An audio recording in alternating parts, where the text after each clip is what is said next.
You are listening to the Hiking Radio Network, where we talk the walk with shows by hikers, about hikers, for everybody.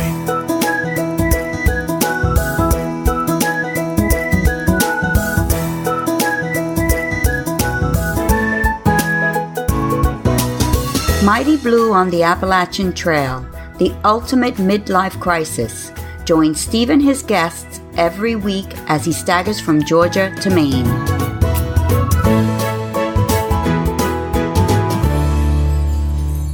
Hi, and thanks for coming back again to Mighty Blue on the Appalachian Trail, the ultimate midlife crisis. I'm recording this nice and warm in Gatlinburg. It's been several days since I left you. I was just about to leave Fontana Dam, having recovered my air, or got a new air pad, and I was looking forward to the Smokies with some trepidation, I must admit. There's a lot of uphill in the Smokies. It all seems to be uphill. But say, I left you at Fontana Dam, and I was just about to head out to across the dam, and let's see what happened on day number 20. Day 20, just past the Fontana Dam shelter, mile 165.8, to Molly's Ridge shelter, mile 177.7. A lot of us were down for breakfast at 7:30, hoping to get the 8:30 shuttle. We didn't actually get our breakfast till 8:30. I'm not terribly sure what was happening in the kitchen, but I think the cook was having a bit of a meltdown. Anyway, the food was great, really enjoyed it, and it was a great stay for me, I must say. So I missed the shuttle, and I didn't start.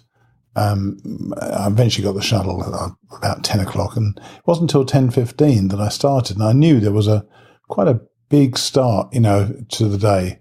Very intense uphills, and it was going to be quite a long day for me. And as you can see from the mileage, it was a 12-mile day, which I'm just starting to get up to those mileages. For those of you who have ever done this, there's something quite extraordinary. As you cross the dam seems to edge away from the mountains, but as you edge away from the mountains, they seem to loom up.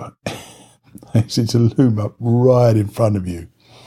And then you turn off the dam, and I was kind of expecting the entrance to the Smokies, and I should have remembered this last time. It was probably about 1.6, maybe 2 miles from the shelter before I actually got to the entrance of the Smokies. And then we were still heading up from the dam. So I knew we were already climbing. And when you do that on roads, it's just uncomfortable, I find. Anyway, I didn't like it at all. But I got into the Smokies, and the first, 100 yards in, there's this box you have to put your Smokies permit in, which I bought and printed at the Fontana Dam Lodge. You cut off half of it, put half in, and keep the other half with you in case somebody asks you for it. In fact, I was asked for it that day. The first couple of miles seemed like almost straight up, and then there was a mix of ups and downs, but we were always heading up. And I'd forgotten how majestic the Smokies feel and look. There's something about them. The ledges seem to be sharper. The angles are sharper. It's a beautifully well looked after path. I really enjoy it. And I was kind of relishing it because a lot of it, as I say, it was still a ways up, but it was that sort of up angle, which is quite a comfortable walk as well. And I took a couple of stick pick recordings, as I tend to do, of course. And I'd just taken one. I took the camera off, and I must have put my pole down, and then lifted my pole up and walked on 100 yards maybe. And I realised I'd lost my stick pick. This is just happening to me. I was starting to wonder about myself, I tell you. Anyway, I knew where it must have happened and what must have happened. So I walked back, and there, about 100 yards back, was my stick pick again. I was so relieved to see it because having lost my AirPad, I'm probably going to ride with Katahdin with just my water filter. Actually, more about that later as well. As you go up, there's this place called Shuck Stack Fire Tower. And it's one I avoided last time. Once again, if you've done this, you're hiking up and up and up and up, and then it's another about 0.3 of a mile up to the fire tower.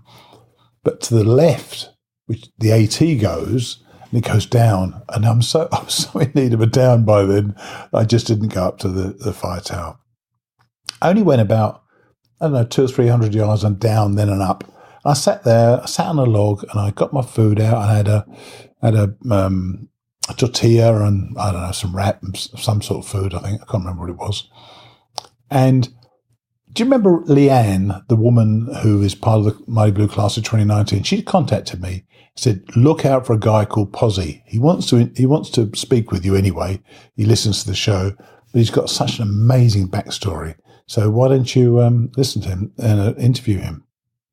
Well, of course, I could only wait to be approached by the guy. I didn't know who he was. And suddenly this strapping young man comes up and says, you Mighty Blue?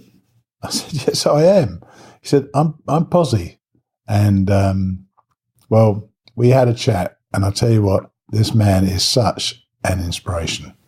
Listen to this. Well, I'm sitting in the Smokies, about 4,000 feet up, and a guy walked up to me, as always, passing me, and he said, are you Mighty Blue? I said, yeah. He said, I'm Posy. And one of our class of 2019 hikers, Leanne Hogan, recommended that I try to speak to Posy if possible. Apparently, you've got a bit of a story. Firstly, introduce yourself. Well, my name is Posy. My real name is Matt. Yeah. And I'm from New Jersey. Mm-hmm. And my backstory is it's much like these mountains. It's kind of rocky itself, you know. Oh, yeah. That's life. Yeah, absolutely. Started, I guess, 2 years ago when I lost 200 pounds. Oh my gosh. Yeah. I hadn't heard that, but that was a genuine surprise to me. 200 pounds? Yes, 200 leg pounds. Off? Well, funnily enough, at some time during all of that, I cut 2 fingers off too. Oh gosh. Yeah. This is going to take longer than I was thinking. Take on. What's the story? Well, I started a diet 2 years ago, and in that time, I did lose the weight, but I found something much more profound for me, and that's kind of a love for changing the way that I look at the world, and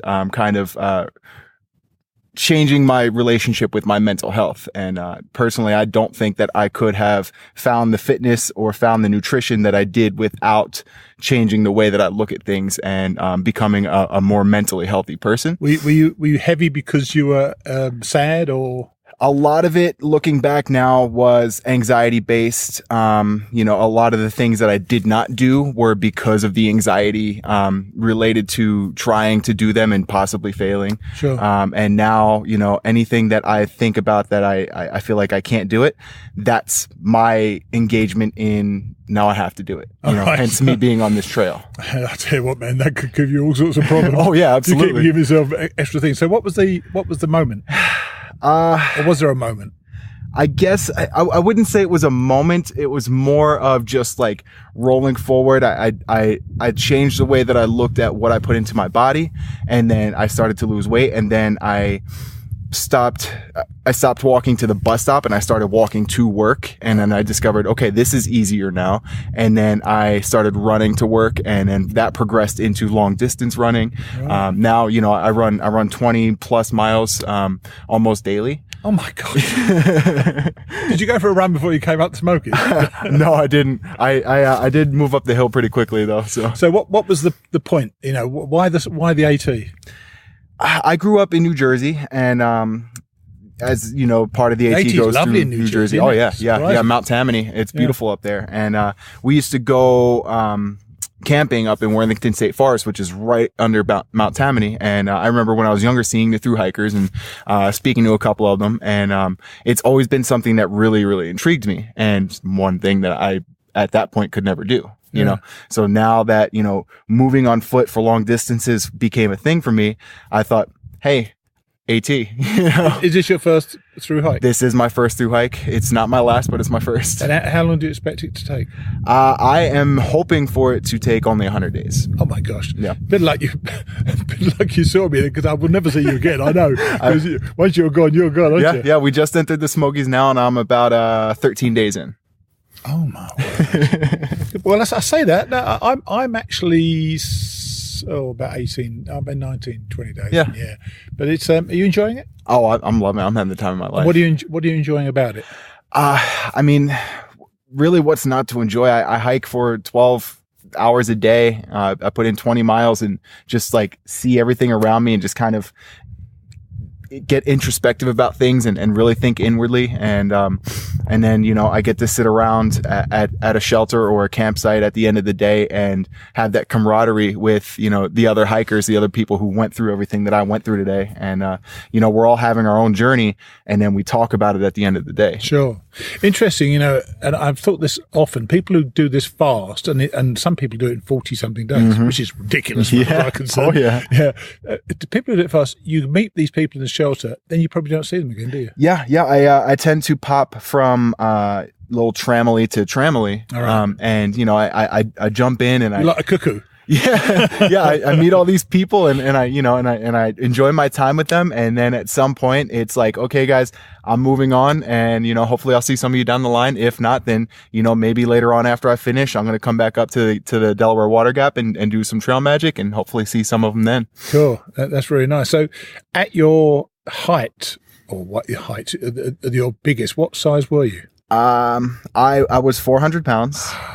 Yeah. You look super fit right now. Amazing. Thank you. It's been a journey. It's been a real tremendous journey. And, you know, I moved back from Austin, Texas. I lived there for 5 years and I bartended, and I moved back from Austin, Texas to help my dad and my brother out with their flooring business. Right. And, we use, table saws. Well, use what? Table saws to cut some of the flooring that we put in. Yeah. And as it turns out, I'm not the best at table saws. Okay. So that's the fingers. Yep. So I cut my fingers off, and everything that I had saved up for this hike went into providing for myself when I was out of work because of my fingers. This was only October. This was only 5 months ago. This is probably why you're doing it in 100 days, because of the money, I suppose. That's part of it. Yes. Yeah. That's a big part of it. So what's the next challenge? You know, I'm not entirely sure. I did check the FKT for the Batona Trail in New Jersey, which is a 53-mile trail, and that's at 13 hours. So sometime in the month after I get back, I'm going to go and FKT that at 10 hours. Wow. And then hopefully down the line, I'll be able to complete a Triple Crown. Good for you. I tell you what, man, I'm so pleased that we met, and good for you for that recovery. I tell you, I know I'm actually going to take a picture of him. If you think this man was 400 pounds, but you're going to see a picture in the show notes. But I appreciate you talking to us. Thanks so much. Thank you. I really appreciate it. Cheers. How about that? What a guy, eh? He is such a positive force. I think he's got something to share with people. He's brimming with vitality. And actually, we saw him later on in the shelter, and he hadn't gone as far as he was intending to go. And he was just hanging out. And he showed us a picture of when he was 400 pounds. And they just look like two different people. And it just shows you what you really can do when you set your mind to it. So kudos to him. We carried on up the trail. I carried on up the trail, obviously slower than most people. And there were tons of blowdowns, and getting around, and blowdowns are obviously trees that blow down. We've had a lot of rain in Georgia and North Carolina in the early part of the year. And with these high winds, they're weakening the roots, obviously, and they're coming down. And I'm sure they're coming down faster than the various volunteer crews can clear them. And really, it was like a jigsaw puzzle trying to get around some of them. But it was great. I really enjoyed it. I reached Molly's Ridge Shelter, which was the aim for the day. I was tired, but I was satisfied by what I'd done. I got uphill, and even though I'm desperately slow uphill and I stop very regularly, I say I was satisfied with what I'd done. I met up again with Boomer and Deadpool and Stormtrooper, who had become a bit of a tramily for me. But a tramily is a trail family. First sort of tramily I had, I've hiked around them for a couple of days now. And Boomer became the team arsonist. She was making fires every night in the shelters, because these Smokies shelters are beautiful things, actually, great buildings, with a fireplace inside the shelter and a tarp across the front of the shelter. But even then, some nights it was so cold, my water bottle still froze right by where my head was in the shelter. But she made the fire in the shelter, and it turned out to be a very cold night.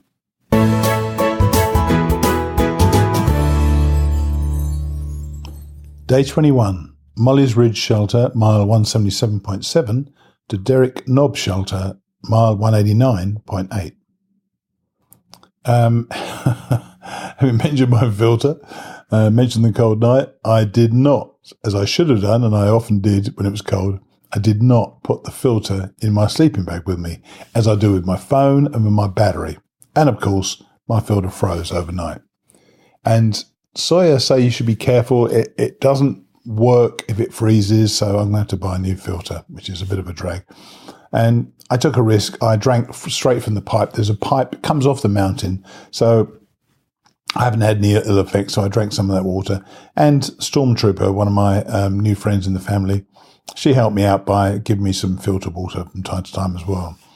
I hiked all day that day, actually, with Stormtrooper. She really is my conscience because she makes me continue to walk. She walks very, very slowly uphill, but hardly stops. I walk slowly uphill and stop a lot, but it kept me going. And funnily enough, walking incredibly slowly uphill really does help you get up them. It takes flipping ages to do it, but it gets you up them, so no doubt about it. And to be honest with you, we absolutely struggled all afternoon. I don't think I ate enough that day. And once again, you're burning between 5,000 and 7,000 calories, the average male, in a day. And I wasn't putting more than about 2,500, 3,000 calories in. So, I'm struggling, obviously. There are way too many ups and tricky downs for us. And there was ice on the path. The rocks were very, very difficult. And it was a bit of a slog, to be honest with you. 12-mile day again. So I'm getting the miles in and getting closer and closer to Clingmans Dome. I don't remember struggling in the Smokies quite as much as this. I might actually look at my book again and see if I did struggle. But yeah, I'm feeling it. And the 5-year difference between being 61 and now doing it when I'm 66, I can definitely feel that. But I'm still getting there. And as I always said to my friend Jack in the Fat Guys and Gals Back in the Woods, there's not a mountain we haven't got over yet, and there isn't one I haven't got over yet. It's taken me slightly longer to get over them than I thought I was going to, but it hasn't been that much of a problem to eventually get there. At the shelter, we met an extraordinary young woman. Her name was Littlefoot, and she's 6 years old. And she's hiking with her dad, who she's given approval for his trail name of Lunchbox, which really made us laugh. And she was just charming, and she had decided that day she wanted not to hike, and she was going to take a 0 day. So she did, and she just kept everybody amused. It was really lovely. It was another cold, cold night, and Boomer got a fantastic fight going once again in the shelter. She really knows how to get these fires going, and even in the morning, to help everybody wake up slightly warmer, she gets a fire going in the morning as well. She's great to have along, I must say. She keeps everybody going. And I'm very slow to get out in the morning. I'm also kind of slow to get myself ready for bed at night. So I took the opportunity to get ready for bed earlier than the others. I got into bed earlier than the others. These shelters can be difficult to sleep in. I find them very difficult to sleep in. You're crammed in. There were 7 or 8 on the bottom of this shelter and 7 or 8 on the top. There were a couple of horrific snorers going on. And I suspect when I fell asleep, if I did fall asleep, I snored as well. But people kind of put up with it. And shelter life, I know when I put a picture up of a bunch of us in a shelter on Facebook the other day, I got a lot of, not a lot of stick, but people saying, I hate things like that, and it's a breeding ground for norovirus. Well, maybe it is. But I tell you what, meeting people and cooperating with people in those shelters, there's a real joy, unless you try it, you don't know. And I absolutely loved it. But that was the end of day 21.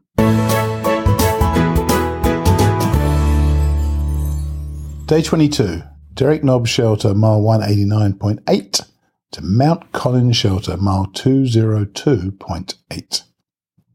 Before we left the shelter, I took the chance to speak with Littlefoot and her dad. Remember I mentioned that the young lady we met the previous night? I could tell you, she is as cute as a button. There's a picture of me interviewing her in the show notes. Just listen to her. Okay, we're actually in a shelter, Derek's Nobbs Shelter, and I'm here with a guy called Lunchbox, which is a great name, by the way, or Dad, but he's not really the star of the show. Who's the star of the show, Dad? Littlefoot. Littlefoot. And then this is Littlefoot. Hello, Littlefoot. What's your real name? Avery. Is it? And how old are you? 6. We got here last night and she was so funny. She was playing games and really enjoying herself, and we learned a lot of things about her. And you're a little girl. You're very lucky. You've got your very own backpack, haven't you? Mm-hmm. And when did you get that? Recently? About a year ago. Yeah, I'd say so. Yeah, yeah. And so you're quite a hiker, aren't you? And do you like do you like being in the mountains? Yes. Do you? And so what's this trip been? Where did you come from, and where are you going to on this trip? I came from Knoxville. Okay. And so how long's the hike been? Do you know? So we've been on the trail now for about 28 miles. 28 miles. And how far have you got to go? Do you know? Was it Fontana Dam you're going to? No, we're headed the other way. Oh, you're going We're of course headed the you're other way. going the other way. Okay. Oh, you came from where? From Fontana. So you've had a lot of uphill, like me. I've been exhausted. And what did you do yesterday? Did you hike yesterday? No, I took a 0. Did you? Are you the manager of this team? You're in charge of the team, aren't you? Yeah. And so you've got big plans, haven't you? I know that. Now tell everybody about your plans for next year. What are you going to do? I'm going to through hike the AT. Are you really? Uh-huh. And how long do you think that's going to take you? I don't know, probably 10 months. 10 months. Wow. And who's going to go with you? Dad, Is he? And what do you call him now? What's his trail name? Lunchbox. Okay. You gave him permission to have that trail name yesterday, didn't you? Oh dear. So what do you do? So how many miles? What's the most number of miles you've done in a day? Do you know? By the way, Dad's making finger signals, and it was a bit too fast for her, I think. Her biggest mile days has been 14. She had 14 miles. And how about the logistics of this? How much does she carry? Her pack weight is right at 9 pounds. Okay. And you've got. And she carries everything that she needs in case we have an emergency. All right. And what about food? Does she carry her own food as well? She carries 1,000 calories, and then I carry the meals and everything. All right. I see. So what do you enjoy about hiking then? That I get to spend time with my daddy. Oh, that's cool. Well, you're going to have 10 months straight with him soon, aren't you, when you go next year? Do you know what time of year you're starting? Has Daddy told you yet? No. When are you going? Early April. Early April. And you expect to be going all the way through to all the way to May, yeah. To December. Wow. Hopefully. We're allocating that much. We're gonna try to put on some big trail miles towards the end. Now, I know people will find you very cute indeed, Avery. So, and I know you've got a YouTube channel. How many subscribers have you got on your YouTube channel? Like 672. 672 subscribers. That's great. And so if people want to watch your YouTube channel, where do they go? What's it called? Hike with Littlefoot. Hike with Littlefoot. Okay. Well, we'll get people to do that. Okay. And I really wish you the best of luck on the rest of your journey. Okay. And especially on your journey next year. And I'm going to be subscribing and following along with you. Okay. Okay. Okay. Nice to talk to you. Have a good trip rest of the day. Bye. Happy trails. Bye. Happy trails indeed. Wasn't she a little sweetheart? I must say. Oh, dear me. I'm slightly ambivalent about youngsters, very young children hiking the AT. I mean, I love obviously Little Bunny and Wild Jay and the girls hiking with the Malone family. And, you know, she's determined to do this. They're determined to do this, and Littlefoot similarly. And I think it's because they've got such great parents. The parents are not going to expose them to something that's bad for them, and they're so caring for them. And Lunchbox said, you know, we said, what did you do all day yesterday? You know, they were just hanging around a shelter. And he said, one word, parenting. And it is. He was teaching her little things about the trail. He was teaching her about just stuff, you know, and she was learning stuff all the time. She was very articulate, and he was speaking to her at a very high level. And, you know, I'm sure he's such a caring dad that he would never let anything bad happen to her. And she really wants to do it. She got her own little pack. Oh, she's so damn cute. She really is. Anyway, I loved her. There was another mainly climbing day yet again with Stormtrooper, my main companion once more. So she and I, we really do hike at about the same pace, which is glacial, to be honest with you. We're pretty good downhill, but not so much, a bit further on. In fact, though, I did actually separate from her for about, I don't know, 7 or 8 miles, I think. I wanted to make a video. When I hiked the first time on this trip in 2014, we raised some money for a group that I was actually president of actually I was on the board at the time, but I've been president for 3 years of this agency now called Parenting Matters, used to be called Family Partnership Centre. So I made an appeal video at mile 192. And the reason I made it at 192, I wanted to introduce the last 2,000 mile challenge. Because yes, we passed over the mark where we've got now less than 2,000 miles to go. So Stormtrooper and I separated there, and I hiked on to the first shelter, which is where I thought we said we'd meet for lunch. Clearly I was wrong, because I was eating lunch there, and Stormtrooper was the next shelter eating lunch. But I eventually met up with her as she was about to leave the next shelter. And our goal that day, though, was the shelter beyond the highest point on the AT, which is Clingmans Dome. And I seem to remember last time the approach to Clingmans Dome being so different to the approach this time. We were going along ridges most of the way. It seemed really much easier than last time. And we started dipping down and then going through these evergreen forests, these pine forests. And it gave you an impression of what it's going to be like to be, in the green tunnel once more. And I seem to remember thinking, if I was ever going to get mugged by a bear, this would be the place it would happen. And we kept on going, we kept making progress, and then the last mile was an utter beast. We really struggled up the hill there.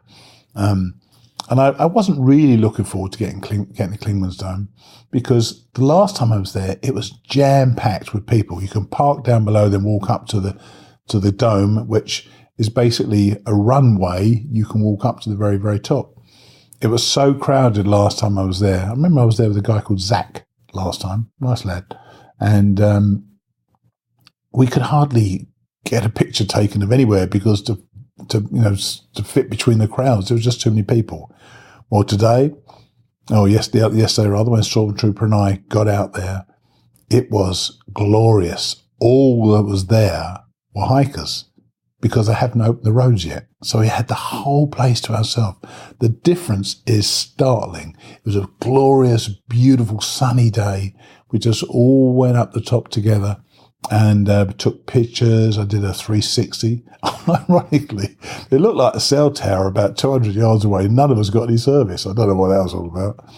But yeah, it was a startling day. It was so crisp and clear and glorious. And as always, I forgot something. I went down went down to the bottom and ready to go on, and I left my poles up there, of course. God. And there was an older couple, I say older, about my age actually, who were actually up the top at the time. And I asked them to throw my poles down, and they did, and they landed on the grass, no problem at all. Now, we had met up there, or I had met up there, with Ryan and Chris. Ryan is the guy, Ryan Hopkins. He puts together the show. When I send it to him, once it's complete, I send it to him. He balances some of the audio and puts it online, puts the show notes up for me, and puts the pictures in. Does a great job every time. And Ryan wanted to come and meet me and hike with me, which is very, very cool for an old geezer to be hiking with a really nice young lad. And I really enjoyed him and Chris's company. Chris was a very sure-footed young man, and he needed to be, because he had no poles. We had a word with him about that.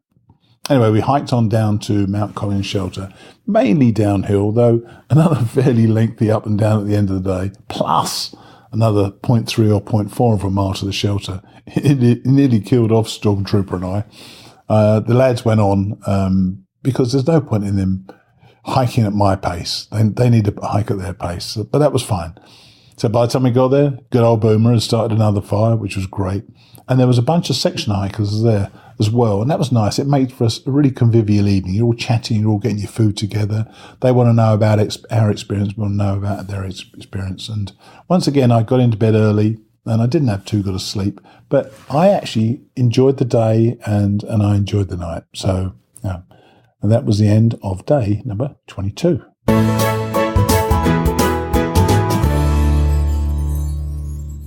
Day 23, Mount Collins Shelter, mile 202.8 to Newfound Gap, mile 207.7, and then a lift down into Gatlinburg. I knew it was going to be a short day, and I frankly looked forward to the break in Gatlinburg, even if only for the night. And I need to tell you something now, and if you're of a nervous disposition, you might not want to listen. There's something about the feral nature of living this life that allows you to get rid of all the concerns you may have in everyday life. And my laundry literally has not been done since the NOC, which is miles and days ago. I've been wearing the same shirt and the same pair of underpants and socks, I think for 7 or 8 days. I don't know how I did it. I had to clean stuff in my bag, but I hardly slept in my tent, if at all. I don't think I was in shelters all the time. I don't want to get out of my underpants, and I just kept stuff on. Oh my gosh, when I think about it. So my laundry had actually reached critical stage. It needed to be done. So not only was I going to go into Gatlinburg, I needed to find somewhere with a laundrette, or at least laundry in the building. As it turned out, hotel I'm in, I asked them to put me next door but one to the laundry, which they did. So I'm now sitting in clean clothes at last. Feels good, I've got to tell you. Now, interestingly, Ryan this morning, he was hoping to hike the AT next year, and he said he was surprised how cold it was. And we didn't find it as cold a night as we've had recently. So he said he's going to have to change some of his gear up. So it was quite a good introduction for the guys to see what it's like out on the trails and be in the shelter and see how down cold it does get. And you get used to it eventually. He did say he'd have to reconsider his gear. So, I'm always slow out of camp. So Ryan was ready and Chris was ready. So they headed out to keep warm, obviously. And they were going to meet me at at Ryan's truck at Newfound Gap. Of course, Stormtrooper and I set out about 10 minutes later. And the start out of the shelter was to get back to the trail about that point, 3.4 miles. So unfortunately, that was a bit of an uphill, but then it was mainly downhill after that. So we got there, well, for us, relatively quickly. And it was about a 4.5 mile hike. We did it in about just over 2 hours. That was fine as far as I was concerned. And at Newfound Gap, how about this for a coincidence? We walked up, because you actually walk up to the gap, funny enough. And usually you normally walk down to a gap, but this one you actually walk up and get to the gap. There was some trail magic going on. And as we came up there, this woman said, "You're Mighty Blue." I said, "I am." She said, "I gave you trail magic about 4 years ago." Well, it turns out it was 5 years ago. And I'd met her at Indian Grave Gap, which was a gap before Newfound Gap we passed. And there was no one there when we passed it this time. But last time I hiked the AT, she was there with her young daughter giving us trail magic. And when I got to Newfound Gap last time, it was darn cold and I was desperate for a lift. I didn't have a shuttle. She turned up and she bundled 3 or 4 of us in a car and took us all down to our hotel. So what a lovely thing for her to do. And I was delighted. So I had a little bit of trail magic. Actually, I had a Coke. And Boomer and Deadpool were there. So I thought I wasn't going to see them again because Boomer, Deadpool and Stormtrooper are going straight through the Smokies. They're not getting it. They brought in food for 6 days. They're not getting out of Gatlinburg. They obviously don't realise or don't think their laundry is critical. So I took the opportunity to chat with them because I knew my little tramily was breaking up. Okay, it's a sad moment for me. I've come here with my first trail family for a short period of time, and this is Deadpool, Boomer, and Stormtrooper. Can you introduce yourselves? Deadpool. How old are you? What's your real name? My name's John. Do you want my last name? It's up to you. My name's John. Yeah, okay, John. Yeah, and what are you doing? How could you get here? How could you get on the trail? I just sort of stopped living life and just started living life. And then started living life out here for about 200 miles. Yeah. And enjoyed it? Yeah, I'm loving it out here. It's been cold, but it's rewarding at the end of the day to eat a lot. Deadpool is an eating machine, and he's frozen cold all the time. Hiker hunger is real, believe it. And now our little fire starter, the little arsonist amongst us, Ashley, tell us, you're Ashley, obviously. Yeah, I'm Ashley Enders. I'm from St. Louis, Missouri. And I guess the reason I'm on the trail, it just timing worked out. I was living in Hong Kong, and some unfortunate things happened, and came home, and a week later jumped on the trail. So how's this feel? Oh my gosh, it's amazing. So really, was your decision that quick? Literally a week later?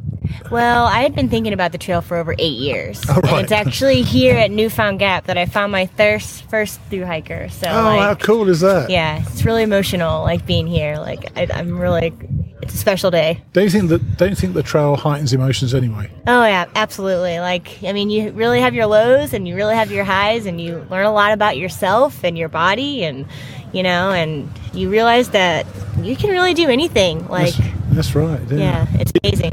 Now, my fellow uphill struggler, Stormtrooper, tell us your name. Stormtrooper, but my name's Dawn. I'm also from St. Louis area. Started with Ashley, and was in Hong Kong with Ashley when she said that I'm going to do the Appalachian Trail. I said, me too, I'm in. I've looked at it for years, but never had the opportunity at the time. I retired from my first career job, I guess, and in between, don't really know what I want to do next, but I love traveling. So actually, you were talking about that on the way down just now. What am I going to do next? Yep. What am I going to do next? Got 2,000 miles to figure it out. That's right. We passed the 200 miles mark at Clingmans Dome. That was quite something going up Clingmans Dome, wasn't it? Yeah. It was amazing. To go up there with no one around was just a bloody treat. Yeah. Nobody was around. It was a great day too. We could see forever. For miles. Yeah. Oh my gosh. What I'm going to say is I'm going to miss you guys, because I know I'm not going to catch you up. I'm going to Gatlinburg now. They're carrying straight on. I know that Dawn says I'm going to catch her up at some stage, but we'll see how that goes. But it's been great hanging out with you guys, and hopefully I do see you down. Yeah, same Yeah, here. definitely. Okay, you take it easy, all right? Thank you. You too. Thank you. See you on the hike. Cheers. After that, there were hugs all round, and I was quite emotional again. I don't know why. That was happening to me, silly old fool.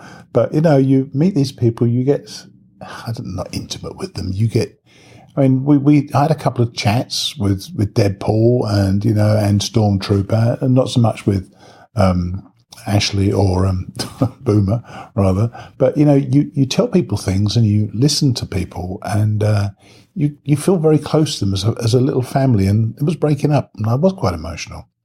Anyway, Ryan wanted to interview me with a few questions, so I said, that's fine, great. Don't tell me what they are, because I want to make it as real as I possibly can. But first, I want to speak to them about something that Ryan has said from the previous night. So listen to Ryan and Chris, and then he's going to ask me some questions. Okay, and usually on a through hike, I'm sitting in a truck at the moment in Newfound Gap with Chris and Ryan. Ryan's the guy who puts the show up every week, for which I'm eternally grateful. And Ryan wants to ask me a few questions, but before he does, want the guys to introduce themselves. Now they're going to tell us about something they did, which I think is a great course. So name, age, and all that sort of thing. Yeah, my name's Ryan. I'm 24, and I've been around the trail for a while now. And it's been a good time helping you with the show and coming out to shuttle you into town today. It's funny, actually, before Chris introduced himself, it's funny that Ryan, this morning when we all got up because we were in the shelter, he says, I think I might have to rethink my gear because it's slightly colder than Florida. It was cold. It was very cold. It was pretty. And apparently this was a warmer night than more recently. Oh, yeah, so. It was a balmy night. Yeah. So what about you, Chris? What's your background? Yeah, my name is Chris. I'm 24 years old, and I'm just along for the ride. I'm excited to be around the action with y'all today. So yeah, back to your question. Ryan and I took a wilderness first responder course back in December. Basically, that's a 9-day, 80-hour course that prepares you to just kind of manage risk and just deal with anything you come across. What do you do in 9 days, though? What is it? What do you encompass in that 9 days? That seems a huge amount. Well, so you start with basically a systematic way to gather information, and then later on you go into specific injuries and specific situations that you'd have to deal with. But the bulk of the course is just kind of equipping you with the decision-making process to gather information and then make the right decision when you're out in the woods and you're away from help and possibly even away from coverage. So if last night, for example, somebody had, I had a pulmonary embolism last year, and say it went to my heart. I mean, I'm probably history anyway by then, I suppose. But how would you react in a crisis? Do you know how to react? And did the course give you some confidence in how you would react? For sure, confidence, and it's kind of that muscle memory thing, like having the knowledge, and you practice a lot during the course. Sure. So I think, obviously it would be like scary, but I do feel more equipped going, into situations like that. Now, for an embolism or whatever you said like that, that's a little tough because there's not a whole lot we can do for you. I thought history for there, but, that's just fact of, but there are a lot of things that are manageable when you're further away from help. And what was interesting, what you said last night, was that it made you actually rethink your pack. Yeah. So what do you take now that you wouldn't otherwise have taken? Yeah, we were talking about that earlier today. But I think having the knowledge, it kind of makes you think more about your first aid kit and like even just the items you're bringing along. So like I know that I can use my trekking poles for splints if I need to. I carry a foam pad now because. By the way, just to interrupt you there, Chris can't use his trekking poles for splints because he doesn't carry trekking poles. Oh, I like to find a stick that works. Oh God. Yeah, so it's kind of thinking that stuff you carry has multiple uses. So I always try to have a long sleeve shirt because you can make a pretty great like arm splint out of it. Yeah. And I carry a foam pad because we kind of train with putting our patients on those, get them off the ground, and it can be used for insulative purposes and also for building braces and things. So, cool. Chris, you want to talk a little more about like the actual first aid supplies that we might carry now after the course? Yeah, sure. So to Ryan's point, I mean, the gear that you've already got on the Appalachian Trail that'll take you a long way. You've already got the whole food, water, shelter, headlamp, fire. You can do a lot with that. And I think a big part of the course is learning how to get comfortable improvising with what you've got. How do I use shirts and how do I use these pants? How do I use this rope to, make a knee brace or something? So it's almost like you give another meaning for the thing you're using. Exactly. And in a lot of the training, they kind of just give you t-shirts and sticks and just like, here, figure it out. So you kind of have to be kind of creative because you don't have everything you would have in like in a hospital setting or whatever. And then one of the things that they told us a lot was you really want to try to bring things that you can't improvise in the field. So an example of that would be like a irrigation syringe, which is basically like you can pressurize water, and that's really good for cleaning out wounds and things like that. Right. It's really hard to improvise a syringe. Well, with the Sawyer, you've got one. That's a good point. I had mentioned that earlier. If you did have the squeeze bag with like a little smart water nozzle on it, you could probably squeeze out some. But also the syringe you have for back flushing your squeeze. Yeah, they do specifically say labeled on there, don't use for medical uses. Obviously you could. Yeah. But that's a good point. They have thought of this before, right. But there's little things like that you try to bring that you can't specifically improvise. Well, I think what you've done is quite something, to learn that stuff, a long course, and I've got to say I think we all slept a bit better last night now you guys were there in case anything went wrong in the night. Well, I think we would definitely we also took a wilderness first aid in previously, which is a weekend version of the course, which is only 2 days. So I would definitely recommend checking out all the courses they're done through NOLS, which is National Outdoor Leadership School. Yeah. And they take place all over the country, and you can make reservations and sign up for them. And they're really great. So whether it's a 2-day weekend version or the whole 9-day version, for sure recommend people to check it out. So you have a certification now? Yeah, it's for 2 years, and then you can recertify after 2 and continue on. Cool. So, well, good for you guys. Good for you. Yeah. Now, I know you want to ask me a couple of questions, and we talked about this last night, and I had no idea what he's going to ask me, and he's now getting on his phone what he's written down, so this could go badly, and I may well cut it. Great. Well, I think everyone's used to hearing Steve ask the question, so I'm excited to switch that up here. But part of these I'm curious about, and I think folks would be interested in hearing more just about the origins of the show. Like, where did you kind of get the idea for the podcast, and like what made you start it, and then what made you stick with it? All right. Interesting. Well, first off, I wrote a book, and then when I'd finished writing the book, somebody said to me that the British accent, which appears to work far better in America than it does in Britain, would be good to record the book and put it out as an audiobook. So I went to a local library, found a studio, and there was a bunch of podcasters there. And I thought, well, I love podcasts. And someone said to me, why don't you do one? I said, why would I? He said, your voice. I said, Americans love that. So I started thinking about it, and I met a lot of people on the hike. I'm relatively chatty and outgoing and that, and I started contacting people. And what I learned after quite some time, probably 20, 30, maybe 50 episodes, was everybody has a different story to tell. And that's the most amazing thing to me. We've all done exactly the same mileage, the same path, but we all had that journey entirely differently. So that kept me going with the podcast, particularly when I noticed that I was getting emails from people saying how much the show inspired them and how much my guests inspired them. I thought that was an important thing then to keep going. And then, of course, doing the Camino last year and with your help, obviously, and then getting the shows out this year, it's a different type of show, but I enjoy that as well. And then people seem to like it. Great.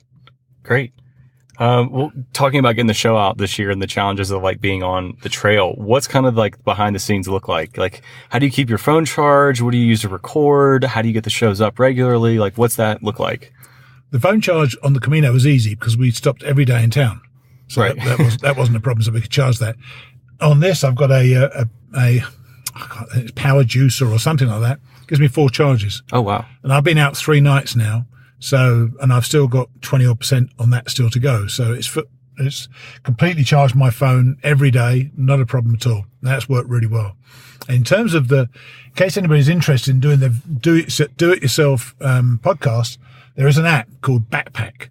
Ironically, nothing to do with backpacking, but it means you can effectively chuck something in your backpack and go and do a podcast. And I literally plug a microphone you recommended to me. Yeah, it's just a little lapel mic that plugs in. Yeah, and I hold it between me and the person I'm talking to, as I'm doing right now, and it plugs directly into my phone, and I record. And then at the end of 2 or 3 days, 3 or 4 days, I try to put out a show, and it's a very easy process. And with your help, it makes it sound pretty good, I think. Yeah. And we just have been using Google Drive to drop the files and then get them up, and it's been going pretty easy. I mean, sometimes Wi-Fi is difficult, but that's why I can't do it consistently like I did with the other show. Right. And if you are going to do a podcast, just as a bit of a warning, you need to be consistent. If you want your listeners to listen, I once got an email at 4 o'clock in the morning on a Thursday morning because my show wasn't up at 3 o'clock. Great. So let's just talk about the hike itself, this go around. What so far has been different on your second through hike attempt from the first one? Well, I started a month earlier and I expected much colder weather. I know this is a podcast, so you can't tell, but it is a glorious sunny day. I mean, it's fresh, but it's not that cold, is it? It's a glorious sunny day. We've had probably 3 or 4 or 5, maybe 6 days of rain. I'm not sure. And I think everything is about it's different. You go up a certain hill and you see things you didn't see first time because you were socked in with fog first time or cloud. This time you see it. There'll be other times I go up and I can't see stuff I saw last time. So that's what I mean. Every hike is going to be different. And when people said to me, why am I doing this again? It was because I knew my hike would be entirely different. I've just said goodbye to my tramily, which is quite emotional for me. I was surprised how emotional it was for me that I've been hiking with for, I don't know, 4, 5, 6 days, and you get close to people, and I love that part of it. These are people I would never have met in so-called real life. I would never have met you. Yeah, you're a young guy. I mean, what do you want to care about a silly old sod of 66? So why would you worry about that? But I think it enables people to be very, very egalitarian. You get to a shelter, you know what it's taken to get there, and you share everybody else's pain. It's great. Great. So what are some things you're looking forward to coming up on this hike? Exarden. Yeah. What am I looking forward to? I'm looking forward to McAfee Knob. I went through the entire President's Range with bad weather, so I didn't see the views from there. Okay. And some of these views in New Hampshire and Maine are just magnificent. So I think I'm looking forward to that. I'm looking forward to meeting more people. I'm looking forward to a new tramily, hopefully. I like hiking by myself because I'm extraordinarily slow, as you found out by hiking with me yesterday, on the uphills. And I know it's easy to hike by myself, but then, and you saw this morning in camp, when you get in camp, everyone's kind of mucking in together, they're all sitting side by side, cooking their food and that and chatting. It's just a fun thing. And I enjoy that part of trail life very much indeed. Great. One more question for you, Stephen. This is a kind of a bigger question, so don't feel like there has to be one spectacular, well-rounded answer, but just what is maybe one thing that through hiking and the Appalachian Trail has really taught you about life? Oh dear. That's a really wide subject. I did a presentation on trying to show the links between the Appalachian Trail and life. And like, for example, false summits. You come up to false summits in life, you think I've got over this, and suddenly there's more problem in your way. You climb these darn mountains, you think, I'm nearly at the top. And you turn, it goes up again. Yeah. And then you turn, it goes up again. So it's false summits. I think what it did for me first time round, and this speaks against me more than anything else, it turned on my empathy button. I didn't think I had an empathy button before. Oh, wow. And it made me much more empathetic to people and situations and circumstances. Made me far less judgmental, although I still have my moments. And I think it just allows you to bring out the person that you really should be. And I enjoy that part of it. I can already feel myself changing yet again from this trip as well. That's a great answer. I appreciate it. Well, that's all I got for you, Steve. Okay, buddy. Well, thanks very much for you guys for you particularly for supporting the show, and thanks for you. And now I'm going to go and buy you lunch. That sounds good. Cheers. He's a natural, isn't he? He's a really nice guy. I really like him. I had no idea. I promise you, I had no idea what he was going to ask. So I was quite happy with what he did ask me. So that was it. I'm more than halfway through the Smokies. I'm on my own again. Past 2,000 miles, and yet I'm still moving north. Jack, there still has not been a mountain I can't get over. I'm still going at it. And I know you're out there now as well, so hopefully I'll see you one day on the trail as well.